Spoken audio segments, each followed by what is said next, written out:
Ladies and gentlemen, this is the 12th and final round. Right hand, Golovkin steps in and down he goes again. Unbelievable. Mayweather makes him pay.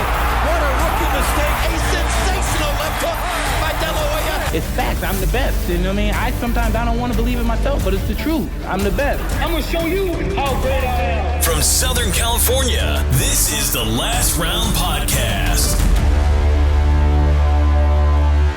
Welcome back to episode 146 of the Last Round Podcast. Thanks again for joining us, whether this is your first time or you've been with us since the beginning. We appreciate it, whether you're listening on Spotify, Stitcher, Apple Podcasts, Boxing Socials, YouTube channel, wherever you're at, however you're listening. We definitely appreciate the support. This week, he just returned to the States from the UK, covering one of the biggest boxing fights of this year in the UK, actually, between Anthony Joshua, the now former unified heavyweight champion of the world, and Alexander Usyk, who is now the unified heavyweight champion of the world. He's an American sportscaster, television host, and play-by-play announcer specializing in combat sports. And I believe his most recent title, he is now the Vice President of Global Acquisitions for ESBC game, which is coming out with a boxing game in the near future. And he obviously commentated the Anthony Joshua and Alexander Usyk fight this past weekend for DAZN alongside Roy Jones Jr. and Darren Barker. Todd Grisham joins us here on the Last Round. Thanks again for joining us, Todd. Man, that was like a 5-minute introduction, bro. You made me sound like I'm important or something. Well, you've added some titles since the last time you were on, man. So I had to make sure to hit all of them. Yeah, but it's like a boxer. You know, you win the regional titles, no one cares about you. The regular champ, they're all the same thing. But thanks for having me on. You got it, man. So obviously, as we mentioned, you were commentating the event for DAZN over there across the pond. Before we kind of dive into the actual fight, we wanted to talk to you about the atmosphere there. Since you've covered and you've been a part of some pretty big events in sports and entertainment, especially with professional wrestling, with the WWE and WrestleManias and stuff like that. Is there any similarities between a boxing fight, especially with the crowd that was for Anthony Joshua and Alexander Usyk, and maybe a wrestling crowd? You know, the ambience, the atmosphere. Well, the atmosphere certainly. And that one had a lot of fire and pyrotechnics, and that's what WWE's all about. And the entrances were elaborate. So in that regard, certainly, and the buzz was off the charts. And sometimes boxing, when it goes 12 full rounds, you kind of got lulls in the action, and maybe you guys feel differently, but when I was calling it, I felt like every round lasted 10 seconds. It was such a fast fight, and I remember sitting there thinking, try and just absorb what you're part of right now, because it was such an amazing show.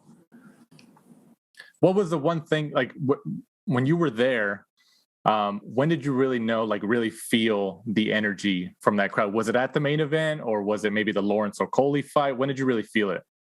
I felt it for the main event, but you kind of sense it building. Even if the fight before it was kind of whatever, when you got 70,000 people in the building, or 67,000, whatever it is, it's just, you just sense something, and they were all there for obviously AJ, and every time they put AJ on the screen, they'd go crazy, and they started singing the Sweet Caroline, and in between rounds, they were playing like, the Killers, like the Mr. Brightside or whatever random song they played, and the whole crowd would sing along with it. They were just there post-COVID, probably a lot of them getting out in an arena for the first time, just really wanting to have fun, wanting to be part of something special. And they were, even though it was a losing effort by their man.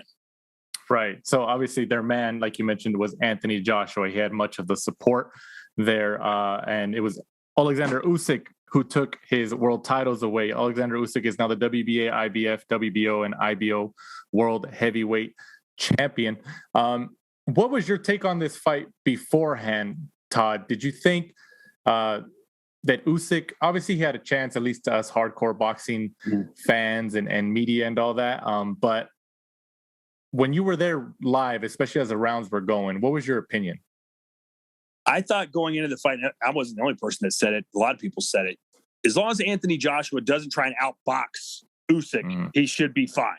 But in the end, that's kind of what he did. It was a boxing match. It was a high impact boxing match. A lot of big power punches were landed, but it was just surprising to me that Usyk gave as good as he got. You thought he not an amateur style because he's a heavyweight, but he'd be scoring points. He wouldn't be really hurting Joshua that much, but he'd be scoring points. But man, he rocked Joshua, and especially there at the end of the 12th round. If there was a couple more seconds, and there should have been, mind you, they rung the bell early, I think Usyk knocks him out. You mentioned the couple more seconds. That was all over boxing Twitter following that. And then there were some people, I saw some that said, oh no, it was right. It was accurate. But then some other people would say, no, there was 8 seconds left. I think it was Damian Lillard, the NBA basketball player, who had kind of put a lot of attention on the time. I think he tweeted that he was like, there was still some time left when they rang the bell. Did you guys know that? While you were commentating? At the time, I'm not thinking that, but you're looking at the bottom corner. When you watch it back, you see the DAZN clock is at like 10 seconds. They fade it out, and like 3 seconds later, the bell rings. So according to the DAZN clock, there should have been more time. But in the end, Usyk won. Had he lost, then maybe there'd be more controversy about it. But he got the dub. Were you able to speak to Roy Jones Jr. Like off camera? When the broadcast was over, like what was his take on it? If you had a personal conversation with him.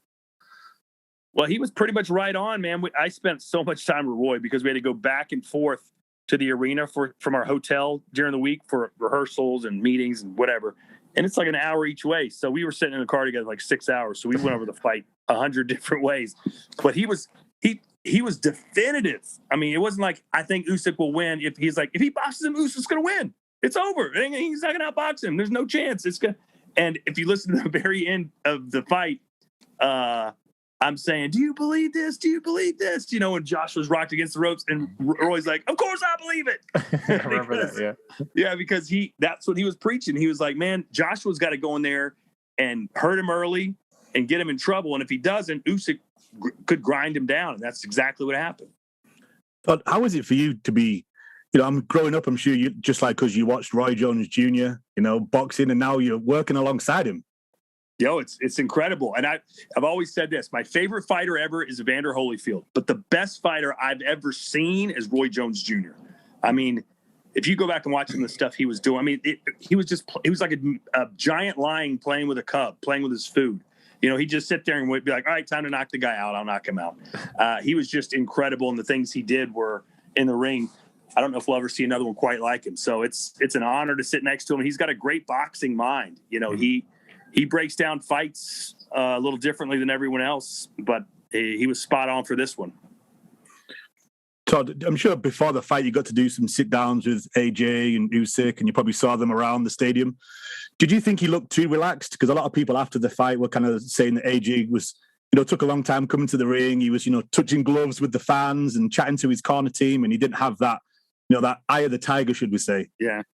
Well, but if you go back, when has he ever, remember against Andy Ruiz after he lost, he was like, props to him. He's great. He's just a gentleman. He loves living in the moment. He's always happy. He's always has a big smile on his face. I think that's just the way he is. It would be artificial, in my opinion, if all of a sudden Anthony Joshua comes out looking like a menace to society, because that's not who he is. Now, Deontay Wilder can mean mug you. You know what I mean? That's his personality. But Anthony Joshua, I think he is what he is. And all things, forget what happened in the ring. He's one of the great sportsmen in all of boxing. Todd, what do you think are the differences between AJ's first loss, or actually only loss, to Andy Ruiz and his loss, this recent loss to Usyk? Well, I think as soon as the Andy Ruiz rematch got made, Josh was still a favorite, a big favorite, because everyone thought it was a lucky moment for Ruiz, and it turned out maybe it was. But for Usyk, he was outboxed comprehensively. There was nothing fluke about it. I mean, I think they fought the next night, and the next night, and the next night. Usyk would win every time if that was the same strategy. So this is a little, I shouldn't say scary, but maybe that is the right word. It's scary if you're a Joshua fan, and Joshua's longtime goal has been, I want to be the undisputed unified heavyweight champion. That means he's going to have to beat Alexander Usyk, and I'm not sure he can do it. So what did you think of, Usyk found his range like really, really quickly. And after a couple of rounds, AJ just didn't seem to change his game plan. Do you think that he just didn't listen to his corner team? Do you think his corner team thought, eventually that, AJ would find his jab and start backing him up?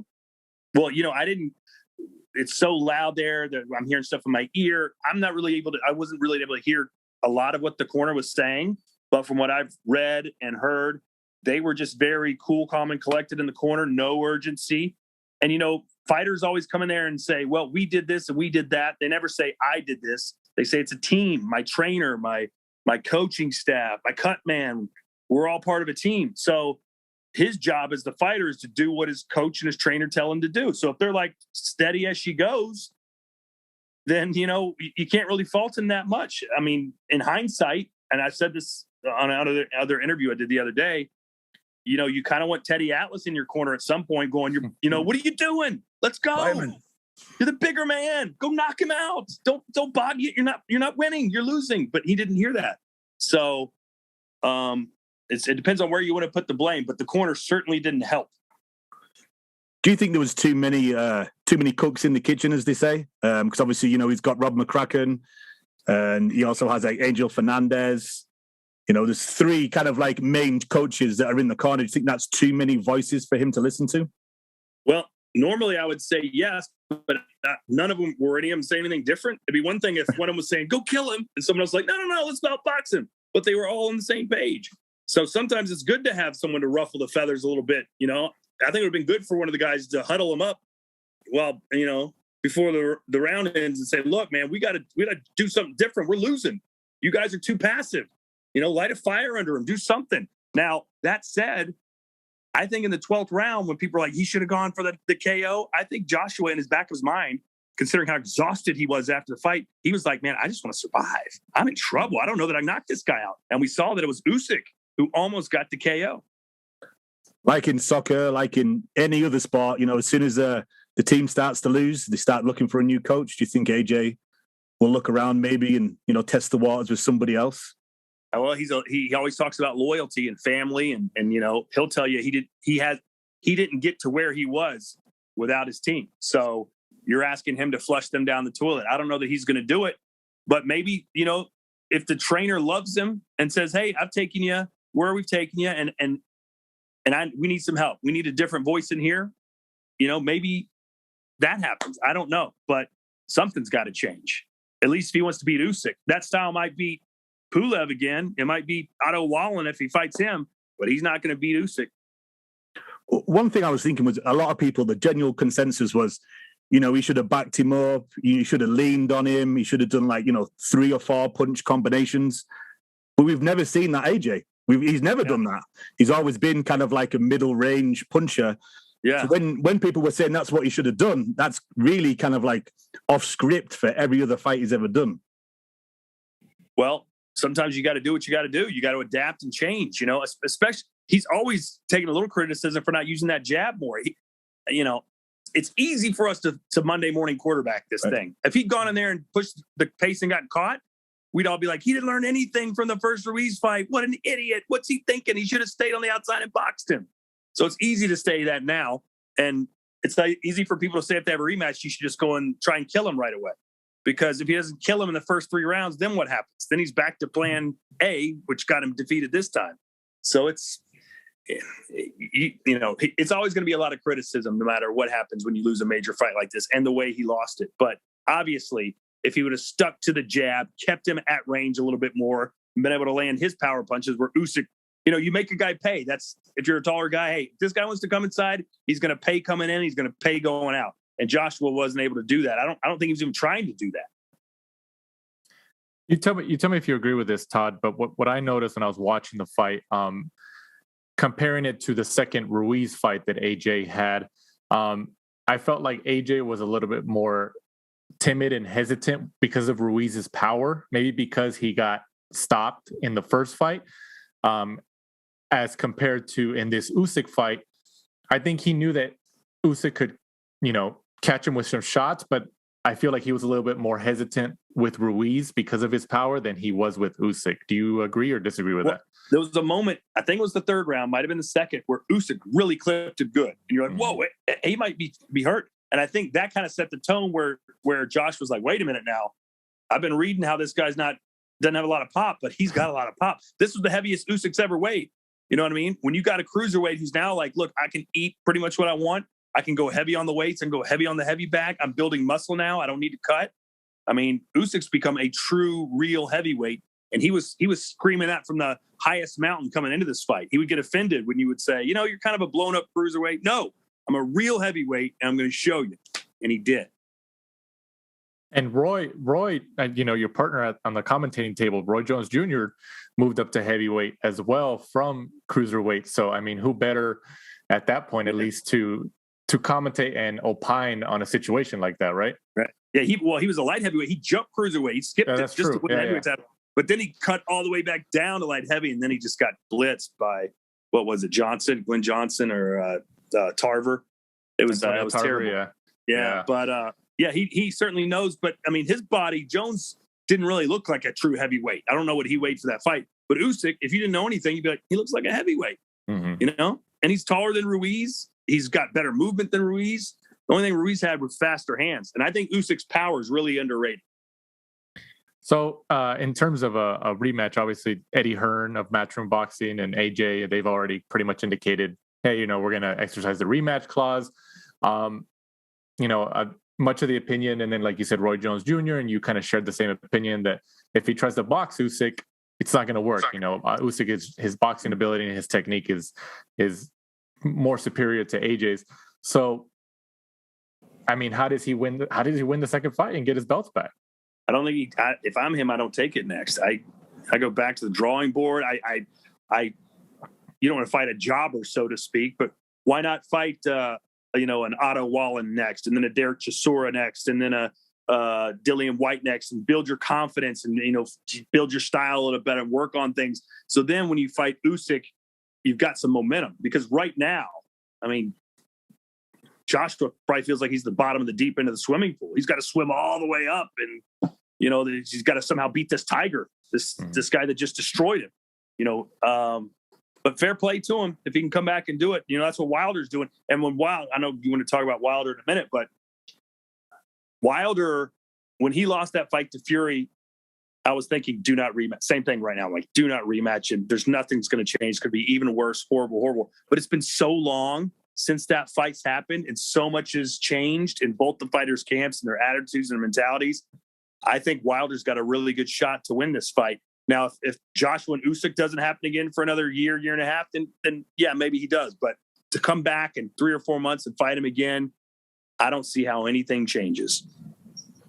Todd, what's your opinion on, you know, rematches, you know, being written in, you know, having the clause, especially when a fight like this was, you know, not really close? Do you think they should be allowed, or do you think it should be more like the UFC where, like you just touched on, they go away and they kind of have to earn the rematch? Yeah. Well, I mean, it's boxing, and UFC has control over all their fighters. Boxing has no control. So some of these fighters, you know, you gotta take the fight no matter what they say to you. You know, here's the purse, here's the rematch clause, here's this, and if you don't sign it, we'll get the next guy to do it. So, but Usyk has shown he'll fight anybody anywhere.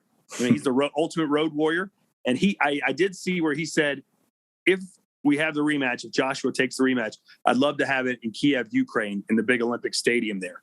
But that may not be financially feasible. I'm not sure, but that would certainly be an awesome scene. Yeah, it definitely would. And I'm sure a lot of his fans there would definitely show up for him. You know, Usyk, you know, in this whole mythical, you know, sometimes people hate that we talk about this, but the mythical pound for pound here, you know, a lot of people want to say, like, there was, you know, little debate on social media about this. Oh, Usyk should be above Canelo, and he should at least be number 2.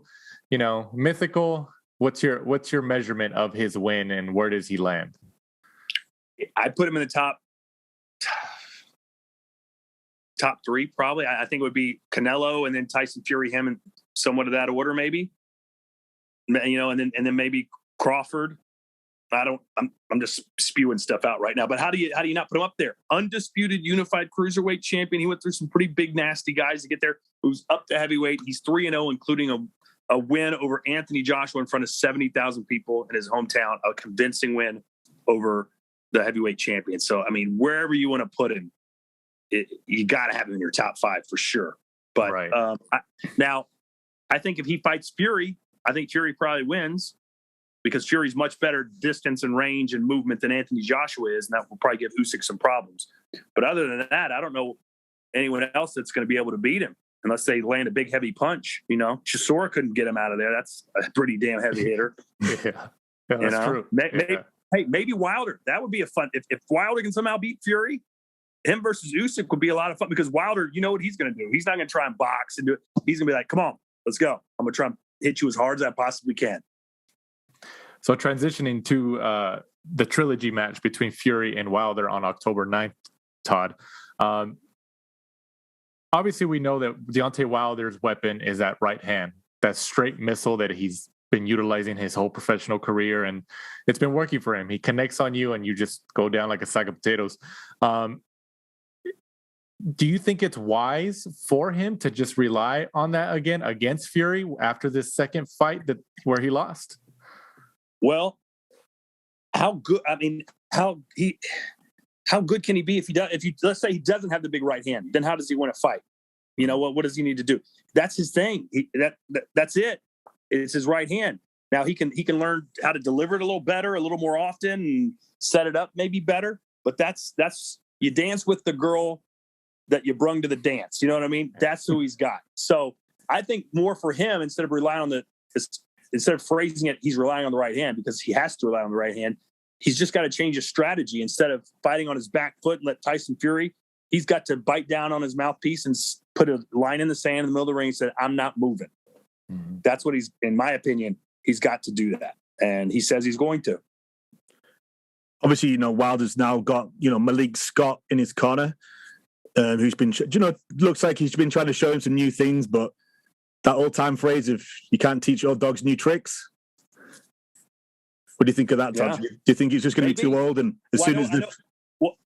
you listen to some of Wilder's old interviews, and he never talked about changing his style or working harder. He was just like, I'm the baddest man. I do what I want. And now you listen to him, not that he's been humbled, but he is so laser focused right now. He's not talking about anything else but about winning this fight. He's dedicated. You've seen the training videos. He's in the ocean throwing punches. He's in the gym. And you look at Fury, and he's just dropping F-bombs, and he's not talking. He looks a little fat, and he's got COVID one day, and the next day he posts a picture of himself car shopping. And I don't see that hunger out of Fury. I think he feels it's going to be an easy night's work, just like it was last time. And I don't think you can go into any heavyweight fight thinking that, but maybe he's right and I'm wrong. In my opinion, though, Wilder is on a seek and destroy mission, and God bless him if he can do it. Do you think it's a negative that the fact that he didn't accept the defeat, or do you think that just, professional fighters need to make an excuse to convince themselves that they just weren't beaten by the better man? Well, hey, I just said Anthony Joshua is a great sportsman. He didn't make an excuse. He said he was better than me, the better man. I think sometimes when someone's never lost before, they've never faced defeat, they don't know how to handle it. Not as much as Wilder refused to handle it, but they just don't know. It surely can't be because he's just better than me. That doesn't make sense to his brain. It's got to be something else because I'm better than any man on the planet. He's been telling himself that for 10 years, and everyone else has been telling him that for 10 years. You know what I mean? Kind of like Donald Trump. You didn't lose this election. There's no way you lost. You're right. I didn't lose this election. I'm the greatest. You're the greatest. That's all he hears. So when you hear that all the time, you can't sometimes accept the negativity that surrounds it. So I think that was Wilder's way of handling it. That's why there was so many different excuses. If he made one excuse, then I'd be like, well, he believes it. But there was so many, and it kind of got comical. But I'm hoping he's got that behind him. He doesn't really talk about it much anymore, which is a good thing. He needs to look forward and completely change everything about that last fight. Do you think that's a negative, though, the fact that he'd make the excuses because then he doesn't look at himself and what he needs to improve on? Yes, of course. But from what I've seen, again, I'm just watching the videos and hearing the interviews. I'm hearing how he's talking right now going into the fight. That's why after that fight, I was like, how could you possibly do a rematch with this guy? He's going to get destroyed. But he's got a new mentality, a new outlook, a new trainer, like you said. And for the most part, he sounds like the same person, and Tyson Fury sounds like the person who's lost his mind. about this fight. You know, you ask him anything about Wilder, and he just goes on a profanity-laced tirade. Doesn't talk about the fight or the strategy. He just says, F you, I'm going to F this, F that, no problem. So Todd, boxing fans have always, they always look forward to the mega fights, the big fights. At one point, it was Wilder Joshua when Wilder had the title and Joshua had the titles at the moment. And then Wilder got beat, and then Joshua got beat by Ruiz, and vice versa. And then Joshua got the belts back, and now he gets beat by Usyk. So like people, fans, every fan has their differentiating opinion because they feel that this hurts the mega fights.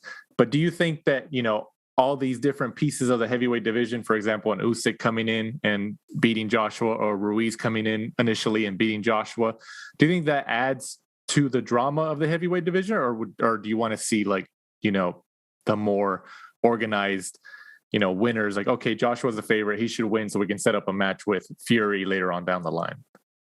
I mean, boxing's so messed up, man. When it comes together perfect, there's nothing better, but it rarely comes together perfect. I mean, the fact that Tyson Fury and Anthony Joshua somehow have not fought yet and ruined the biggest fight any of us have ever been a part of, arguably, is a shame, a stain on the sport, but it happens all the time. Manny Pacquiao and Floyd Mayweather didn't fight until 5 years after it should have happened. That's just the way it goes. Very rarely do you get two monsters in their prime, a mega fight,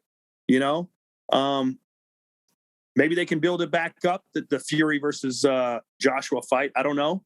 But, what happens in UFC as well. I mean, look, John Jones and Ngannou, that's the biggest fight they could possibly make right now. It ain't going to happen anytime soon.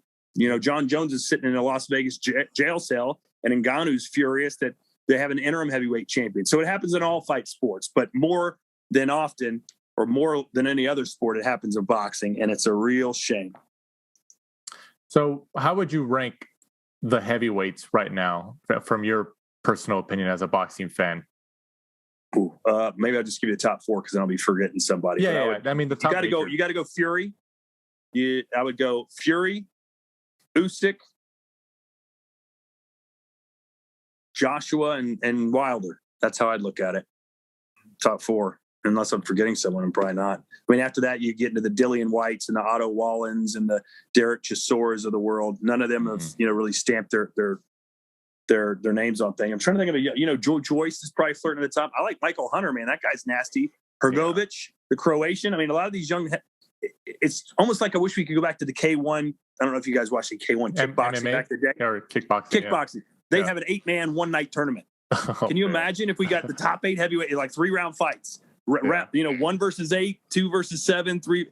It'd be incredible, and then we'd really find out. But unfortunately, in boxing, it takes years to filter out. Hrgovic may take 2 or 3 years before he gets a crack at a heavyweight champion. But the good thing about Usyk, as I've said before, he's fought anybody and he fights them in their hometowns. So if he keeps this going and he keeps that hunger going, let's assume he fights Joshua next and wins.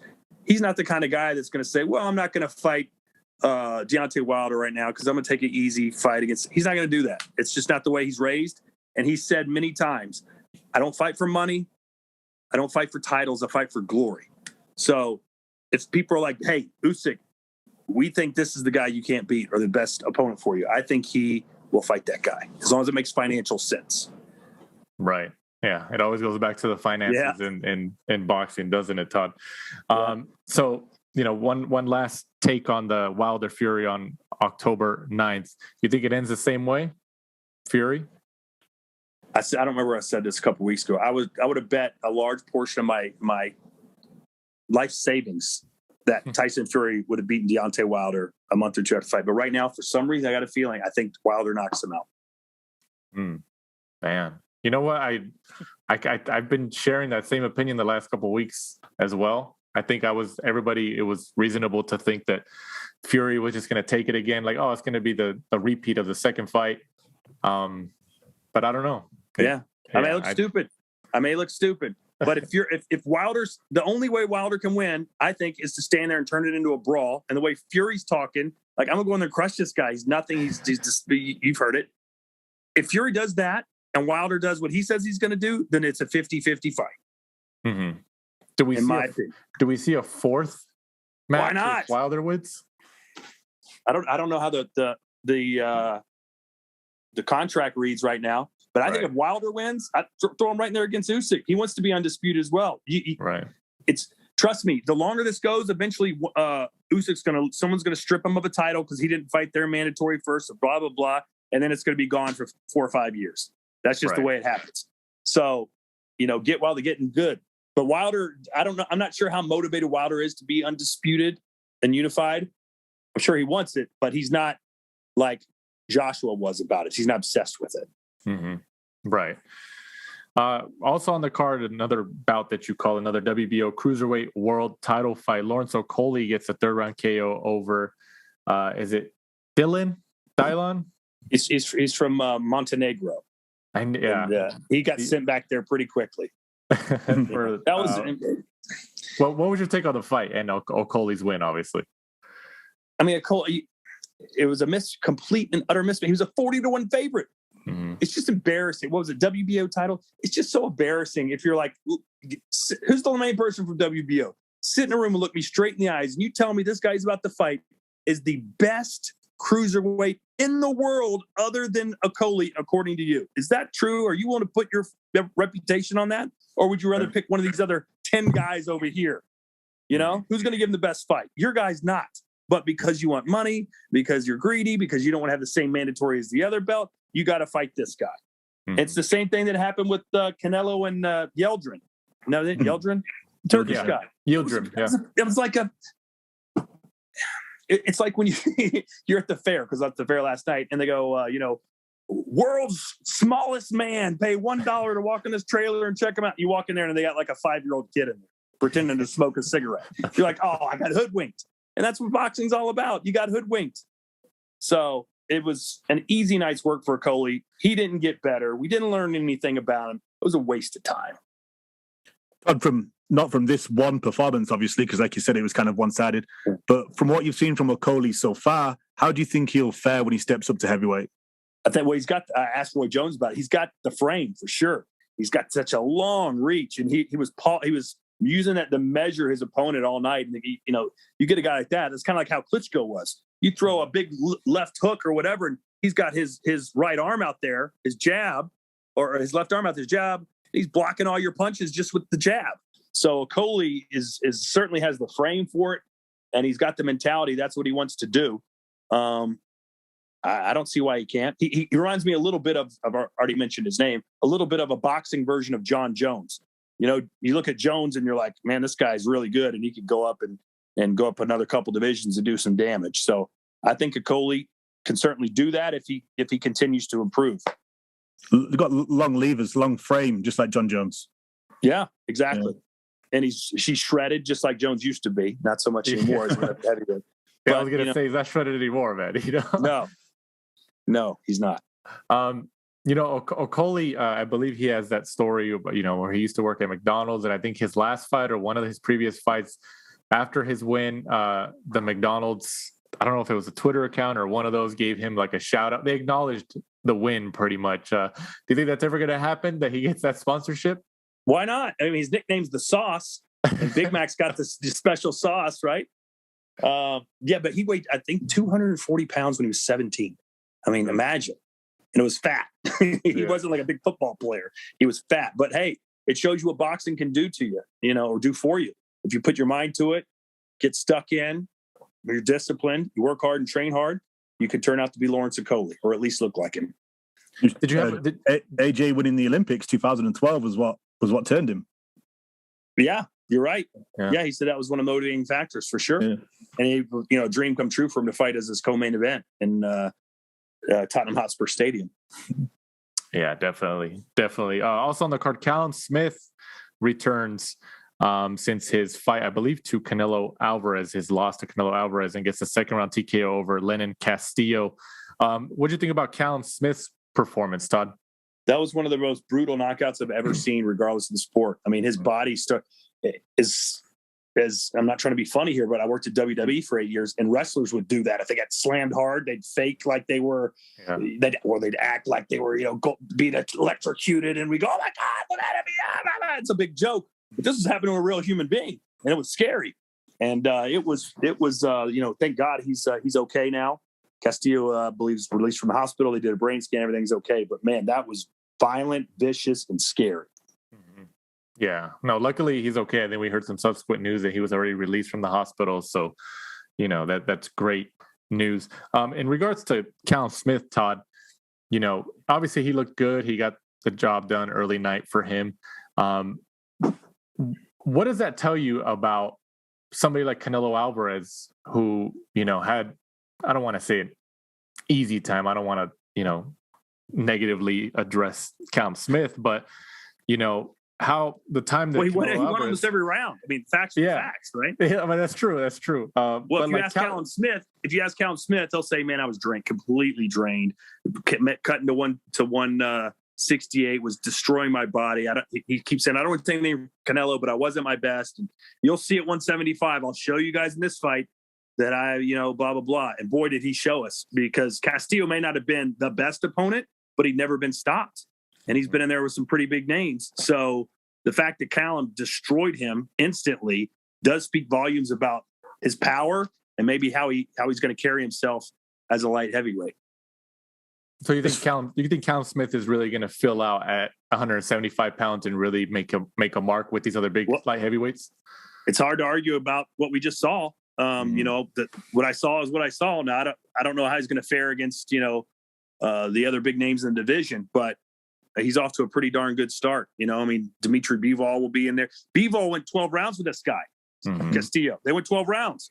And, so you've got to believe if Callum Smith short-circuited a guy's entire nervous system with a right hand, he might be able to do the same thing if he clips Bivol. Yeah, that's true. And poor Bivol, man, he's been trying to get these names in there with him. And as a world champion, he just been having a difficult time. So, maybe we can see a Callum Smith and Bivol fight or something. So well, I was hoping the Canelo Bivol fight at some point. Do you really? I mean, I don't want to say it's not realistic, but do you think? I don't want to say Canelo doesn't have, the balls to do that, but do you really think we would see that? Yeah, I think so. Of the light heavyweights, I think Bivol would be the guy he'd go after, because he's not really a big power guy. Who's the guy? Peter Biev? Is that who I'm thinking of? Mm-hmm. Now, he's a different story. But, when Canelo jumped up to super middleweight, he handpicked Rocky Fielding and destroyed it. Mm-hmm. Why not do the same thing at light heavyweight? I think Canelo will be just fine in that division. I mean, no one's coming close. No one's coming close right now. I mean, it's parity. Billy Joe had some good moments, but the result was never in doubt. I mean, he's dominating everybody. So at some point, knowing Canelo like I do, or at least, whatever, he's the kind of guy that's like, hey, I want a challenge. I want someone to step up. And kudos to Caleb Plant. He's gotten under his skin. So that's something. It's exciting. You never see Canelo rattled. You never see him intense, mainly because I think he not refused, but didn't speak English at his press conferences. So if a guy said, "I'm going to kill you, Canelo," they have to wait for the translation. Canelo would say it in Spanish. You know what I mean? It loses its luster. But now he's like, you heard him dropping F-bombs in his post-fight press conferences and yelling at Caleb Plant in English. So I think we Canelo's starting to become more involved in all aspects of boxing. More things excite him. He wants to, enjoy the moment more instead of being more reserved and laid back. And I'm just here to box and be a boxer. Now he's got the boxing is life attitude. Mm-hmm. No, that's true. Yeah. I completely agree with that. He's definitely showing more personality since he split with Golden Boy and Oscar De La Hoya. I think he's showing some type of personality there. Well, since you touched on the Caleb Plant and and Canelo situation, especially after their press conference, you touched on Billy Joe Saunders. Do you think? I mean, Plant is obviously he's a world champion. He's obviously a great fighter. He's professional and everything. But I mean, do you think? Because we've talked about this already multiple times during the last several weeks, and we believe that Billy Joe Saunders is better than Caleb Plant is, and we think Canelo's going to have an easier time with Caleb Plant than he did with Billy Joe. What do you think? Well, I wouldn't say it was the joke, but the word was Canelo decided to take the toughest challenge first and work his way down. So he thought Callum Smith was the toughest. Then he got Billy Joe Saunders, and he thinks Caleb Plant is going to be the easiest. So that was the prevailing thought that I've heard a couple people mention around Canelo's team, that they're like, he's going right after Callum Smith because he thinks he's the toughest. And then it was, Billy Joe Saunders, and now Caleb's left. So if that's the way Canelo feels and the way he's talking, he's like, now he's saying my mom wants me to kill this guy. I'm going to not only beat him, but my mom told me I have to. So if you want to bet against Canelo and his mother, more power to you. Do you think somebody like Canelo Alvarez at the moment, do you think he's just on such a high right now in terms of confidence and his boxing ability in himself that he just can't be beaten? I mean, everybody can be beaten on any given night, but if you had to pick somebody at the moment in the sport of boxing who just has the it factor right now to go in there and like, he's probably going to take it easily, you think it's Canelo Alvarez? Yeah, I think it is, which there's nothing better than a boxer who has absolute confidence in his abilities and isn't worried about anything else in the world. And there's also, you could flip it and say there's nothing worse than that, because you've got a fighter who believes he's untouchable, right? You got a fighter that believes he's the greatest of all time and he's the best pound for pound in the world. At some point, confidence can turn to cockiness, and that's when it becomes a problem, because maybe you don't prepare quite as hard. Maybe that's what I think maybe it's happening to Tyson Fury. Maybe you think you're so good, you're going to beat Wilder so easily. Maybe you cut a few corners in camp, and maybe you cut a few corners around your diet. And that's when things, turn from good to bad. Right. Yeah. Yeah. I mean, we mentioned Roy Jones. I don't remember anything surrounding that camp. But after he won the heavyweight title, you were like, man, this guy, he can do anything. And next thing you know, boom. Yeah.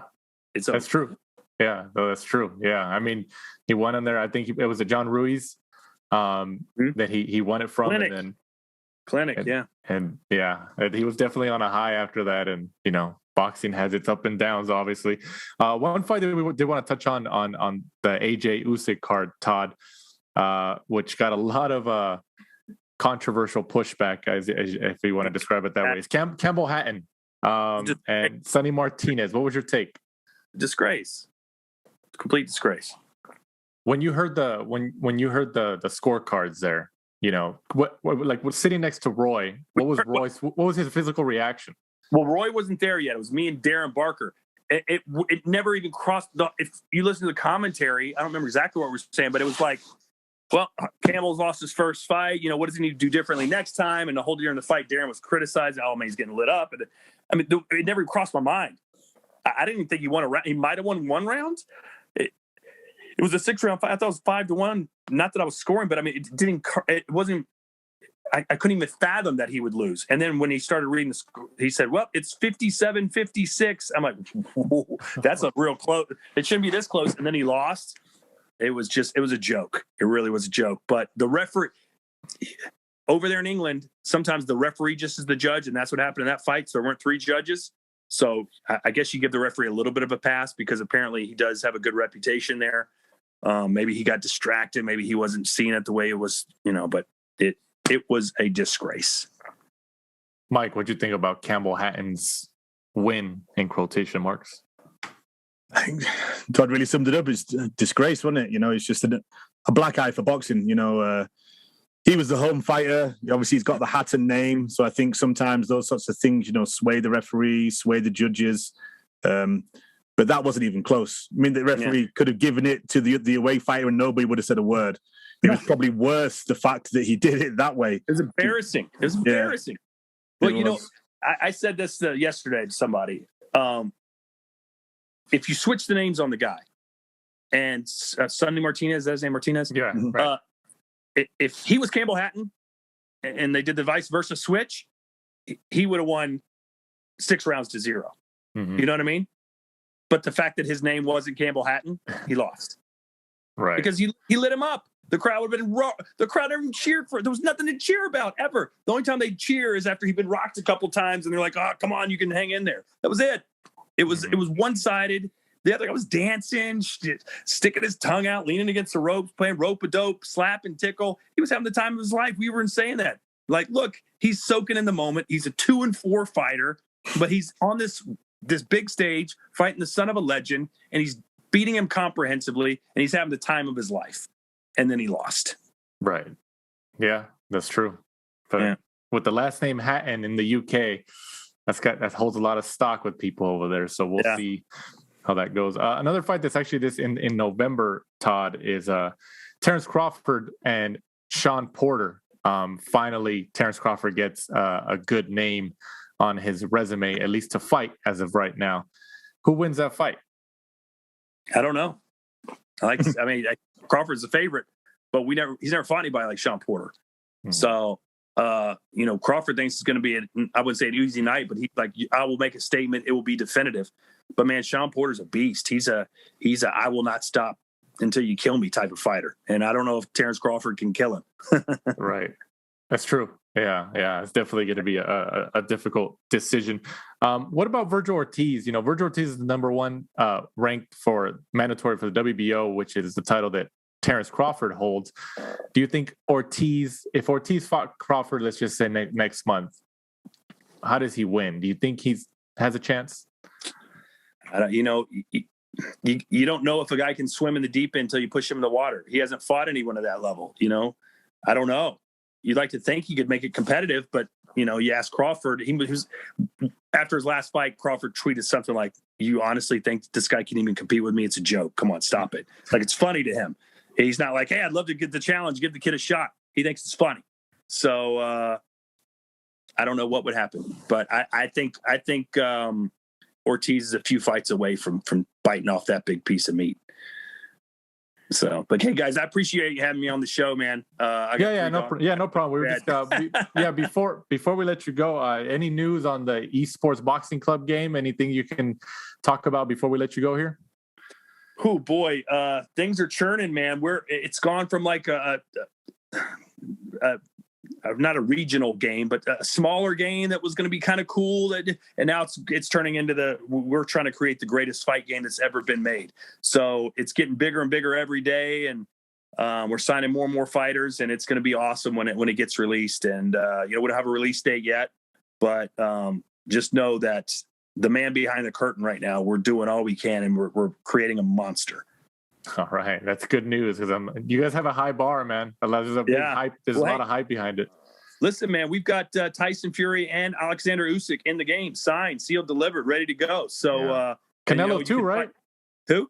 I think Canelo too, right? Canelo's in the game. Yeah, we got over 200 fighters. You could fight Usyk with Muhammad Ali, with Jack Johnson, with Rocky Marciano, Sugar Ray Leonard, Joe Lewis. Yeah, Sugar Ray Robinson. I mean, bro, the list goes on and on. It's just it's almost too good to be true. But one day it will be true. We just don't know when that day is. Well, hopefully soon. Well, once again, Todd, we appreciate your time. We know you got a busy household over there with your daughters, so we'll let you get to them. And then, obviously we'll talk to you again in the future here on The Last Round. Awesome, guys. Thanks for having me on. I appreciate it.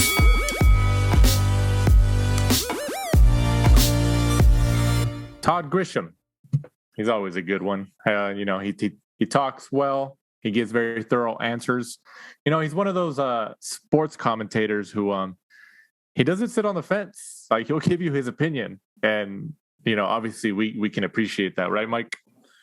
Yeah, I mean, I'm thinking more and more, it seems that less people do. I think we've noticed, having people on the podcast, Dougie, Kevin Ioli, Ben Baby, like more and more, I think it's just becoming like the general consensus now that you can have your own, opinion without people can kicking off and saying, certain things and, having to, just kind of drink the Kool-Aid for whoever they work for.